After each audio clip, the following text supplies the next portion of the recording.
இப்படி தான் அன்றைக்கி ஒரு நாள் நெஞ்சே வெடிச்சிடுறா போல் வலிச்சிச்சு. ஆனால் இது வரைக்கும் நெஞ்சு வெடிக்கவும் இல்லை, நாம் அழிஞ்சும் போயிடல. கடந்து விடுதல் தானே கவலையின் கலை. இந்த வரிகளை படித்த போது அட ஆமாம் இல்லைன்ட்டு எனக்கு தோணுச்சு. நிதானமாக யோசித்து பாருங்கள், நம்ம வாழ்க்கையில் எவ்வளோ விஷயங்கள் நடந்திருக்கு. அந்த நேரத்தில் இதுக்கு மேலே என்னால் தாங்க முடியாதுன்னு கூட தோணியிருக்கும். சில மனுஷங்களால் காயப்பட்டிருப்போம், சில எதிர்பார்ப்பு நடக்காமல் போயிருக்கோம், சில நேரம் நம்ம ஆசைப்பட்ட வாழ்க்கையே கைக்கு எட்டாமல் போயிருக்கோம். ஆனால் அந்த கஷ்டமெல்லாம் இப்போ எங்கே போச்சு? அதையும் கடந்து தானே இங்கே வந்து நிற்கிறோம். இன்னொரு விஷயம், நம்ம கவலையில் பாதி நடந்ததுக்காக இல்லை, நடக்காமல் போன விஷயத்துக்காக.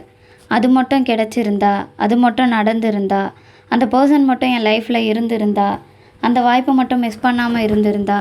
இப்படி இல்லாத வாழ்க்கையை நினச்சி கவலைப்பட்டுட்ருக்கீங்க. ஆனால் வாழ்க்கை எப்போவுமே நடந்ததை வச்சு தான் நகரும். அப்புறம் எதுக்கு ஏற்கனவே போயிட்ட விஷயத்தை பிடிச்சிட்டு இருக்கணும்?